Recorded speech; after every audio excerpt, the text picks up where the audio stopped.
Max Jacobs wasn't superstitious, but he had his quirks. For one, he believed that if he avoided stepping on cracks, he'd keep his mother's back safe. He also wore mismatched socks because it brought him good luck, a phrase he used liberally whenever he accidentally spilled coffee on a colleague's shirt or dropped his lunch into the office potted plant. Today, however, he found himself in the most inexplicable situation yet, standing in the middle of a bustling flea market, surrounded by the overwhelming scent of deep-fried everything and the cacophony of laughter and haggling. Max's eyes landed on a table that seemed to glimmer like a mirage in the harsh sunlight. Curiosity piqued, he strolled over. Among the eclectic array of items, vintage cameras, questionable art, and what looked like a taxidermy squirrel wearing a tiny hat, was a small, translucent stone that appeared to pulsate with a light of its own. The soul stone, the vendor, an elderly woman with an otherworldly air, said as Max picked it up. Her fingers, gnarled and delicate like the branches of a willow tree, wrapped around her own version of the stone, an identical twin. What's it do? Max asked, not bothering to hide his skepticism. It reveals the deepest secrets of your soul, she replied, her eyes twinkling. Hold it close, and it will show you what you need to see, not what you want to see. Right, Max chuckled. Is that what the last guy said before he turned into a toad? No, dear, she smiled knowingly. He turned into a real estate agent. Much worse. Max laughed out loud. He could already envision the headline, "Man transforms into agent," Toad recalled. The old woman's humorous banter made him feel a strange kinship. He decided to buy the stone, thinking it would make a quirky conversation starter during his next awkward office gathering. Later that evening, after a particularly humiliating day at work, he had accidentally sent a love note meant for his crush, Lily, to the entire company. Max found himself alone in his dimly lit apartment, clutching the soul stone. It was still warm from the vendor's touch, and he couldn't shake the feeling that something magical was about to happen. All right, soul stone, he said to the empty room, let's see what secrets you hold. As he held the stone to his chest, a sudden chill enveloped him. His vision blurred, and he was pulled into a whirlwind of images, shadows of his childhood where he was the overlooked middle child, crammed between his overachieving siblings, moments from high school where he sat alone at lunch, a book as his only companion, scenes from failed relationships where he sabotaged potential happiness with self-doubt. What the? He gasped, dropping the stone onto the couch. It clinked softly, as if laughing at his panic. Max stumbled backward, clutching his head. That's not right. This is ridiculous. Yet, with a hesitance that felt all too familiar, he picked the stone up again. A new wave of memories crashed over him. The faces of his past flitted before his eyes, ex-girlfriends, awkward dates, even a brief encounter with a magician who claimed to turn sadness into gold. Each memory was a slice of pain, a wound he had buried beneath layers of humor and sarcasm. Great, he muttered. I'm a sad clown. Max leaned back on his couch, staring at the ceiling as the visions faded. The stone felt heavy in his hand, a tangible representation of everything he had tucked away. So, what? I'm supposed to just feel it all? Fantastic. The following day, at the office, he struggled to concentrate. Every time he glanced at Lily, his heart thumped wildly in his chest. She was the kind of woman who could light up a room with her laughter, and he was just the guy who once mixed up her name with his ex's during a meeting. Mortifying. As fate would have it, his mind wandered back to the soul stone. Could it really help him navigate this emotional mess? With a newfound determination, he decided to embrace it. That afternoon, after work, he gathered his quirky group of friends: Jamie, the sarcastic realist; Sarah, the crystal healing enthusiast; and Elliot, the straightforward advisor who often reminded him that feelings weren't that complicated, unless you were Max. "Okay, guys," Max started, his heart racing. "I've got something to share." "Oh no, is this about that weird stone you bought?" Jamie interrupted, raising an eyebrow. "Yes, but also no," Max said, waving his hands dramatically. "I held it, and it revealed my soul's secrets." The room fell silent as they all stared at him, wide-eyed. "I'm serious," he continued. "I saw my childhood, my past relationships, and all the reasons I'm a sad sack of potatoes." Sarah's eyes lit up. "You mean it really works? That's amazing. Let me see it." Max hesitated but handed over the stone. As she held it, the same chill enveloped the room, and her expression morphed from excitement to bewilderment. "What is it showing you?" Elliot asked, leaning forward, genuinely curious. I see a big pink elephant." Sarah stammered, clearly confused. "I told you. It reveals your soul's secrets," Max said, trying to keep a straight face. "Must be a party animal in there." They all erupted into laughter, the kind that came from shared understanding and a hint of absurdity. It was refreshing, like a cold drink on a hot day. "I think we need a soul stone support group," Jamie declared, wiping tears from her eyes. "Who's in?" "I'll lead it," Max said, his spirits soaring. "We can call it Soul Stone Sessions." They all cheered, throwing around ridiculous ideas of what the sessions could entail. Little did Max know, the Soul Stone was about to lead him on a path of genuine connection and unexpected healing. As the weeks passed, Max continued to explore the depths of his emotions, each session revealing more layers of vulnerability. He began to open up to his friends, and they did the same. Each session was filled with humor, laughter, and the occasional tear as they shared stories of their struggles, triumphs, and embarrassing moments. However, there was one secret that Max couldn't shake: a growing affection for Lily. With each Soul Stone session, he found himself drawn to her more deeply, her laughter and light illuminating the darkness he had carried for so long. Yet, his old fears nagged at him, whispering doubts about whether he was deserving of her affection. It all came to a head one evening when they gathered for a particularly candid session. The air was charged with anticipation as Max took a deep breath, clutching the stone like a lifeline. "Tonight, I want us to dig deeper," he announced, surprising even himself. "Let's not just share funny stories but dive into what really hurts us." Lily's gaze locked onto his, her expression both encouraging and challenging. As the evening unfolded, stories of heartbreak, loneliness, and fear flowed freely. When it was Lily's turn, she opened up about her struggles with self-doubt, revealing a vulnerability that took Max by surprise. "I've always felt like I'm not enough," she admitted, her voice quivering slightly. "I keep thinking one day, everyone will see through the facade, and I'll be left alone." Max's heart ached for her. He felt compelled to reach out, to let her know she was not alone. Yet, as he prepared to confess his feelings, the fire alarm blared, cutting through the intimacy of the moment. "Great timing!" Jamie shouted sarcastically as they all scrambled for the door, laughter echoing amidst the chaos. Outside, under the cool night sky, they gathered on the curb, their camaraderie unbroken despite the interruption. Max glanced at Lily, her face illuminated by the streetlights. "Let's continue," he urged, desperation creeping into his voice.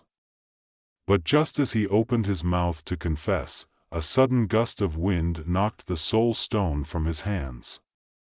It rolled onto the pavement, cracking upon impact. No! My soul stone! Max cried, rushing to pick up the pieces, panic swirling in his stomach. As he stared at the shattered remnants, a wave of loss washed over him. It felt as if he had lost a part of himself, a key to understanding his emotions. Max, it's okay, Lily said softly, stepping closer. You don't need that stone to know who you are. He looked up, meeting her gaze, and in that moment, clarity struck him like a lightning bolt. The stone had merely been a catalyst, the true magic lay in the connections he had forged. In a surprising twist, the chaos around them faded into the background as he stepped closer to Lily, his heart racing. Lily, he began, but the words tangled in his throat. Max, wait, she interrupted, her voice steady.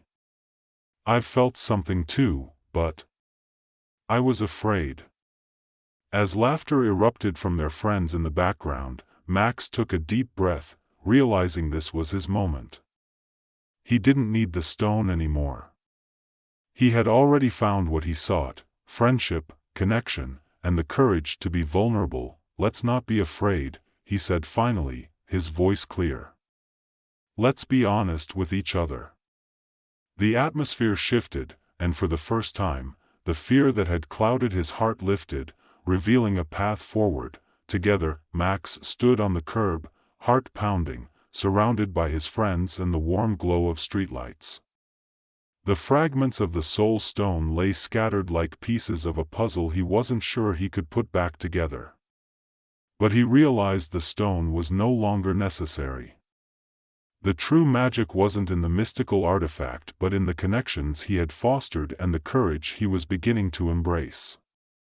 Lily, he started again, but this time, the words poured out with a new determination. I've felt something too. I was afraid of ruining what we have. She stepped closer, her expression softening. Me too. I didn't want to mess up our friendship. It's too important.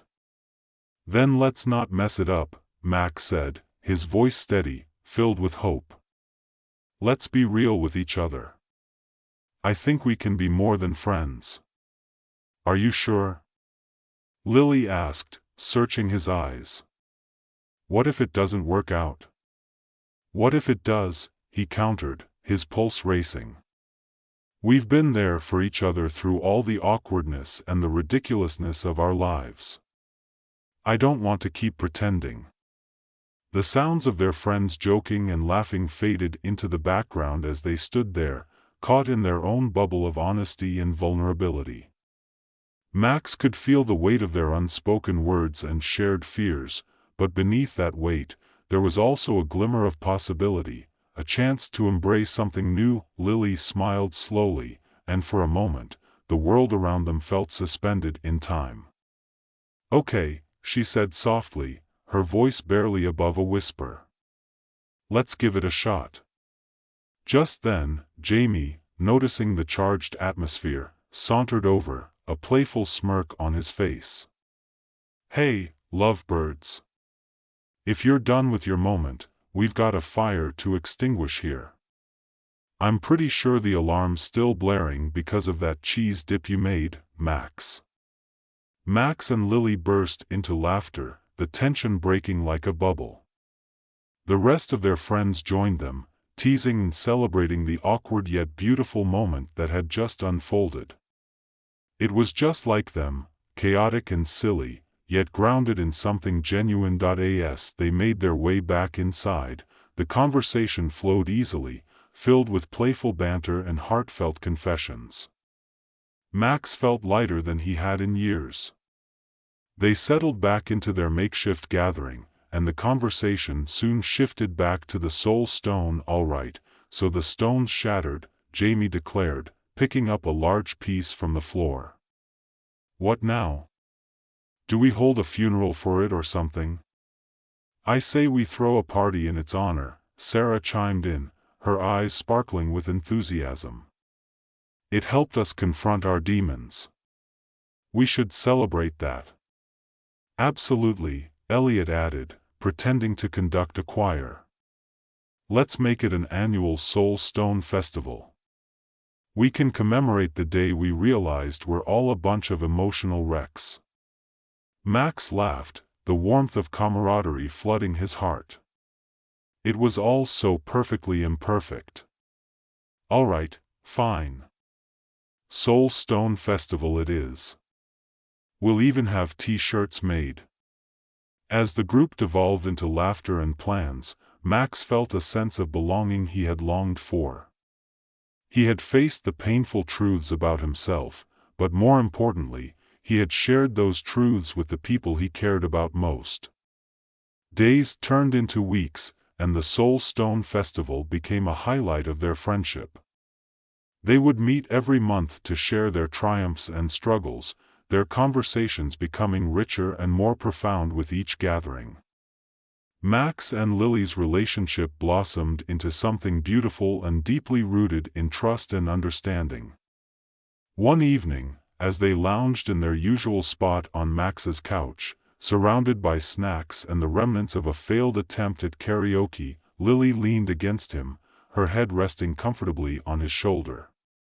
"Do you ever miss the stone?" she asked, her voice low and thoughtful. Max chuckled softly, running a hand through his hair. "Not really. I think it did its job. It opened the door for me to see myself and for us to connect. But I'd rather keep this," he gestured around to their friends who were sprawled across the living room, caught in a lively debate over the best pizza toppings, "than a rock that showed me my flaws." "Wise words from the king of awkwardness," Lily teased, nudging him playfully. "Hey, I'm a proud card-carrying member of the Awkward Club," Max shot back, a grin spreading across his face. "It's a solid group of people." As their friends continued to bicker about pineapple on pizza, Max felt a surge of gratitude. He had come a long way from the lonely, self-doubting guy who wandered through life avoiding emotional connections. Now, he had a circle of support, a budding romance with Lily, and a community that embraced their quirks. That night, as he lay in bed, he thought about the journey he had taken. The Soul Stone had been just that, a stone. But it had also been a catalyst for change, prompting him to confront the messy, beautiful complexity of being human. Max drifted off to sleep, dreaming of laughter, friendship, and the possibilities that lay ahead. One day, as they sat together at a park, enjoying a picnic and the warmth of the sun, Lily took Max's hand in hers. "Can I tell you something?" she said, her tone serious but warm. "Of course," he replied, curious. "I've been thinking about how far we've come since the Soul Stone sessions," she began. "I've realized that being open with each other has made me feel stronger, more confident. I hope we can keep building on that." Max squeezed her hand, his heart swelling with affection. "I feel the same way. We've created something special together, and I want to keep growing with you." "I don't want to lose that," she said, her eyes searching his. "But I also don't want to rush things." "Neither do I," he reassured her. "Let's take our time. The journey is just as important as the destination." Lily smiled, a look of relief washing over her. "You're right. And hey, if we ever feel like we're getting too serious, we can always blame it on the Soul Stone." "Deal," Max laughed, picturing the absurdity of it all. They spent the rest of the afternoon talking, sharing dreams and fears, and enjoying the comfort of each other's company. As the months rolled by, the Soul Stone Festival became a cherished tradition, a time for their group to gather and celebrate their growth. Each year, they shared their stories, acknowledging how far they had come and the battles they had fought. Max found himself surrounded by friends who had become like family, and with Lily by his side, he felt more complete than ever. One fateful evening, as the festival approached its second anniversary, they gathered at Max's apartment to prepare for the event. Everyone was buzzing with excitement, and laughter echoed through the halls. "I can't believe it's been 2 years, Jamie mused, leaning against the kitchen counter. "We've come a long way from that first session where you freaked out over the soul stone."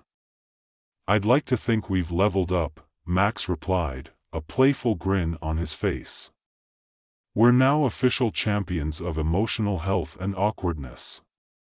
"Yeah, we should have capes," Elliot added with mock seriousness, adjusting an imaginary cape around his shoulders. As the night wore on, they reminisced about their favorite moments and the lessons learned. But in the back of Max's mind lingered a feeling of uncertainty. He realized that he hadn't seen the old woman from the flea market since that day he bought the stone. Part of him wondered if she had known what she had set in motion. Later, as they prepared to close out the night, Max found himself drawn to the window, gazing out at the stars twinkling against the night sky.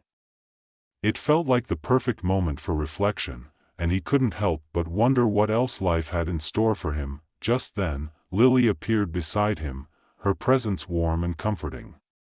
"Penny, for your thoughts?" she asked, a soft smile on her face. "I was just thinking about the journey," he said, looking at her. "How something as simple as that stone led to this amazing group and to us." She nodded, resting her head against his shoulder. "It's incredible how life works, isn't it? Sometimes it takes a strange twist for us to find what we truly need." Max took a deep breath, feeling the weight of her words. "I never expected to find you, or this life, but I wouldn't trade it for anything." Lily looked up at him, her expression sincere. "Neither would I, Max." As they stood there, enveloped in each other's warmth, Max realized that life was a series of unexpected turns, each one leading to growth, connection, and love. The soul stone had revealed his deepest fears, but it had also shown him the beauty of vulnerability, the power of friendship, and the magic of shared laughter. That night, they sat together, surrounded by their friends, the festival in full swing. Laughter filled the air, stories flowed freely, and the spirit of connection thrived. Max raised his glass, a spark of excitement igniting within him. To the soul stone, he toasted, grinning widely. "May we always embrace our weirdness, our fears, and the incredible journey of being human." Everyone cheered, their glasses clinking together, echoing with joy and celebration. And in that moment, amidst the laughter and camaraderie, Max felt a sense of fulfillment that he had never known before. He was home, surrounded by the people who mattered most, and ready to face whatever came next, with or without the soul stone. And as they laughed and danced under the stars, Max couldn't help but feel that this was just the beginning of a beautiful adventure, one that would continue to unfold in unexpected and wonderful ways. The end.